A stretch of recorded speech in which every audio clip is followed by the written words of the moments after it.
Hello, hello, hello. I hope everyone is having a great Friday and headed into this weekend with things to do. I just wanted to come on for a quick moment to discuss everybody is not your friend. Be careful who you put in that category. And this topic came to mind because a couple days ago, I saw where the young lady, Shanquella Robinson, where it came down where the U.S. prosecutors will not be bringing charges in the murder case. Now, hopefully, this does not mean that Mexico will not be bringing charges. But when I heard that, I just thought, oh, wow, this is crazy. Because this young woman went on a trip with people she trusted to a point. She went out the country with them. People she considered to be her friends. But they revealed they were not. And the video that was put out with them, some of the ladies beating her, and I think one was a gentleman as well, a man, proves that they were not truly her friends. And I think we really have to stop using the word friend so casually. Some people are just our associates, our co-workers, classmates, and nothing more. They're not truly friends. When you think of a friend, you think of someone that is kind, supportive, that has your back, that offers constructive criticism. Not someone that is going to try to hurt you intentionally. And unfortunately, as I was, kind of listening to this case, and I remember it came out last year, it made me think about myself as well, because as a younger woman in my teens, even my 20s, I was guilty of using the word very loosely. And as I was thinking about it, I was like, normally, our friendships are like our chosen family. They're people that uplift us. But I think in this instance, with this story developing and coming out, it reminded me of growing up. And I can remember my grandmother would always tell me to be careful about who I call my friend. And she felt that way because at the age of 3, she had lost her own mother. Her mother was killed by her best friend. And her mother unknowingly accepted food from her, and she poisoned her. But my great-grandmother had no clue that there was beef, that there was a problem, because I'm sure she would have never accepted anything from her best friend, knowing that she could potentially have wanted to harm her or kill her. So my grandmother grew up without her mother because of that, which always made her very, very careful when she came to calling people friends, because that should be someone that you can trust. And so as I thought about it, I was like, you know what? There's other times that people have also shared their experiences of, you know, just traits or things that happened. I think about this one young lady at my church when I was a teenager, and she got up and gave a testimony, and she shared that she had told her friend a secret in confidence many years ago when they were younger, and it came back to bite her later on in her adulthood. So much so that it impacted her marriage. And she told us as young women to not call everyone a friend, and to be careful who you tell your secrets to. In fact, she said you should probably keep some things to yourself, which I agree. I don't think that you should tell anyone everything. I think some things are better kept to yourself if it can be detrimental to a relationship that you have with your significant other or anyone else. Some things are best left unsaid. And then I reflected on myself. And I thought about an ex I had. And I'm not sure why he told me, but I remember him reaching out later on and saying, hey, I want you to know that your friend tried to sleep with me. Your friend offered me fellatio. Your friend, and you know, at that moment when he told me, I think I was a little shocked, so I didn't ask a lot of questions of why he was telling me. And honestly, I never even brought it up to the friend because he was an ex, and so I wasn't even with him. But it did cross my mind that, you know what? If she had just mentioned it, I wouldn't even have cared about her hooking up with him, because he wasn't someone I was trying to be with. But it also made me think of my grandmother and her reminders to me and her cautioning me of the friendships I keep. And to me, even though I never addressed it, it has always been in the back of my mind, because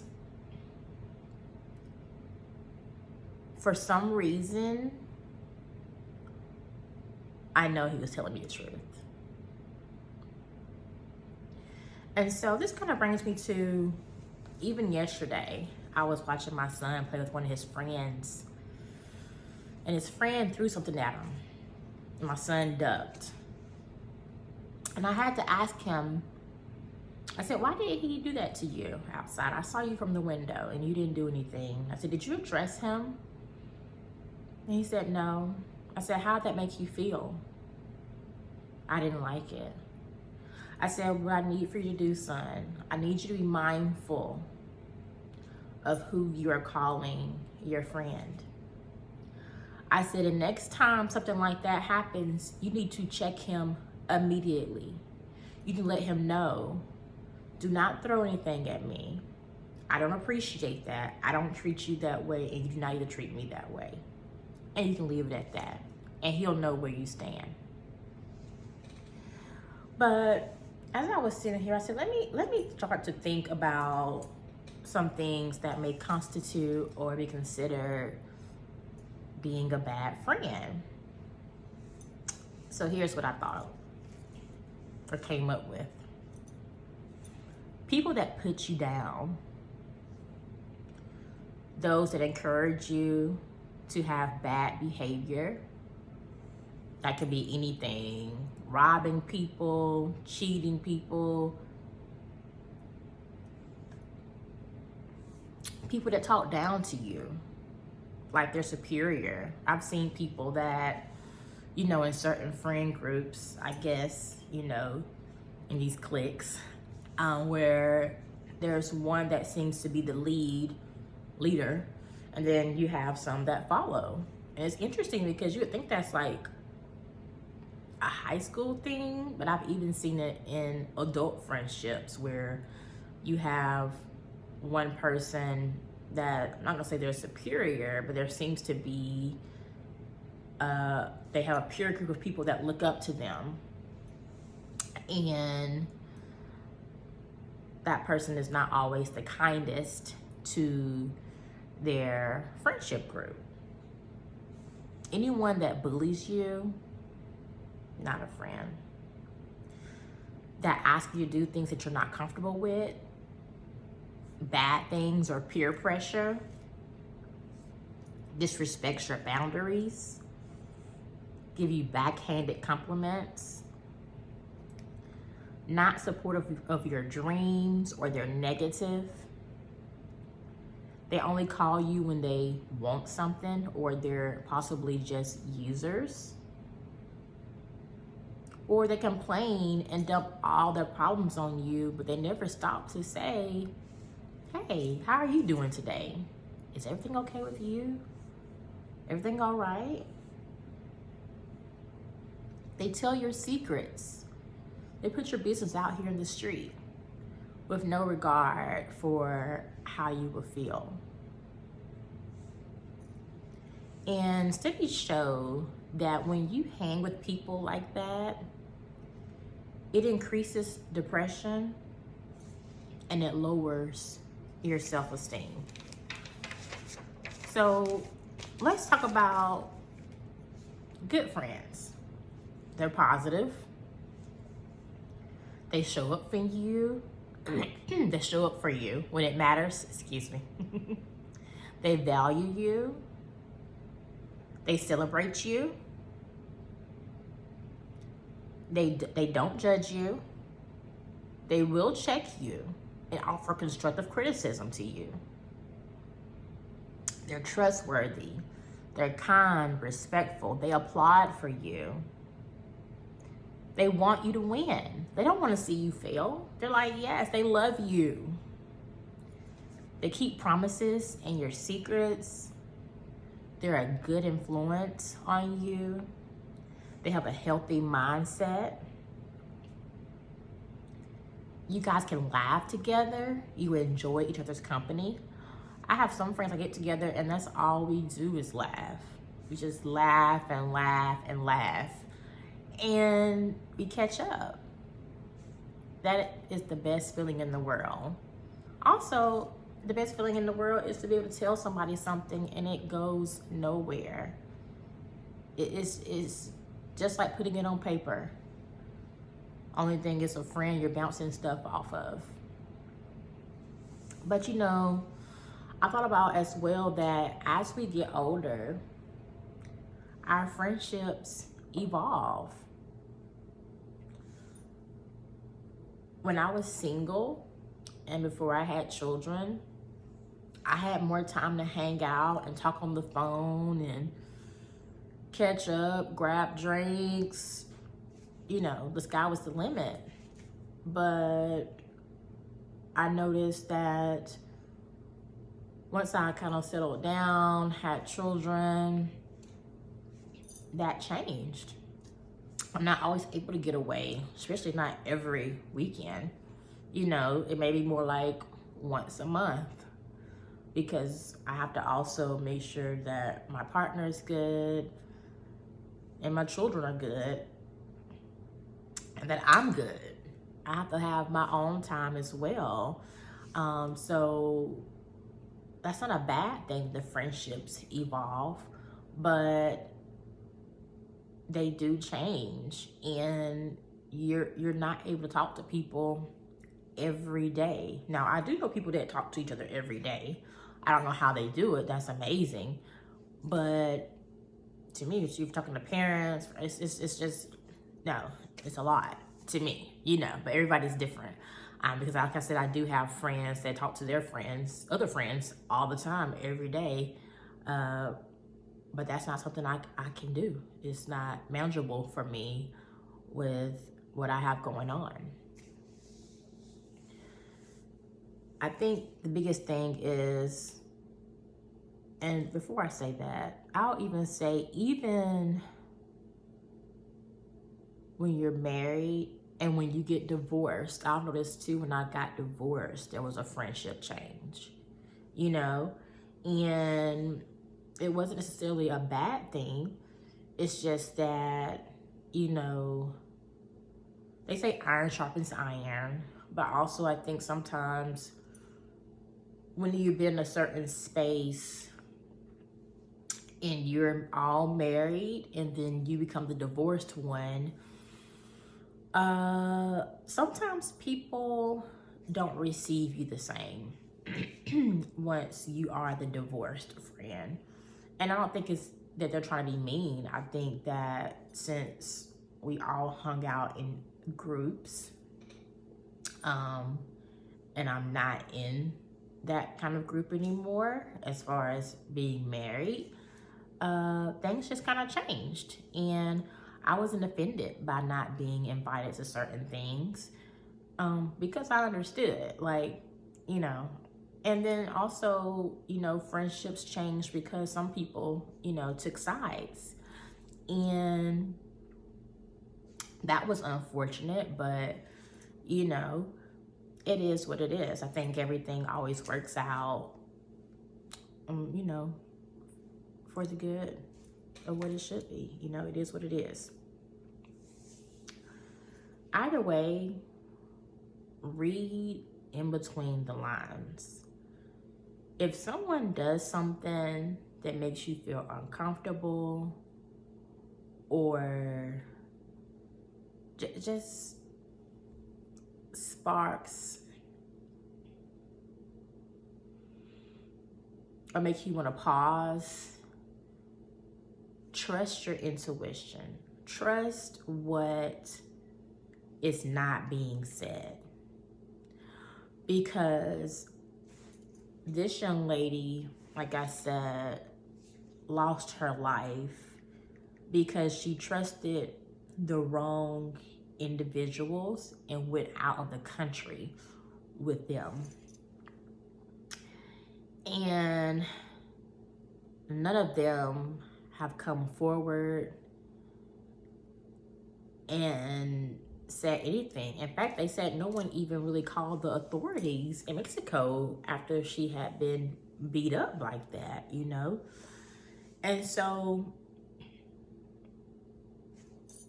trust your intuition, because like I said, I can remember Bishop Jakes once said, you never know when people change their mind about you. And just because something has always been so, just because y'all have been friends since kindergarten or college or whatever, doesn't mean that they are still your friend. It does not mean that they have or want the best for you.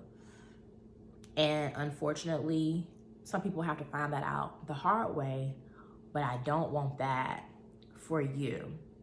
So, like I said before, just be careful about who you call a friend.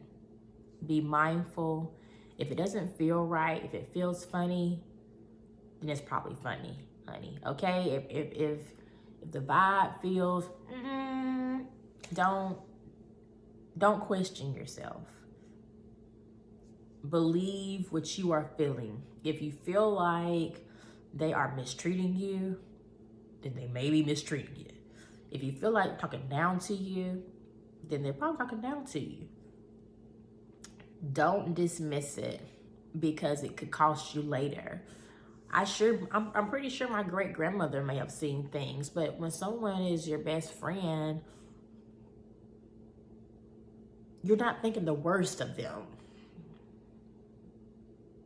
You're thinking, they're my best friend. They're just having a bad day, you know, because sometimes you will, because you're not being judgmental. You don't want to be a judgmental friend. So you're probably like, they're probably having a bad day. Like, something's probably going on. She'll tell me later when she has time. I'm sure she didn't think that her own best friend was going to take her life and therefore take her from her husband and her 3 kids, which, like I said, my grandmother ended up growing up without a mother. Her father raised her and her siblings, you know? And that was unfortunate. So I hope you guys have a great weekend. Stay in peace, stay positive, and stay empowered. Have a great day. Bye.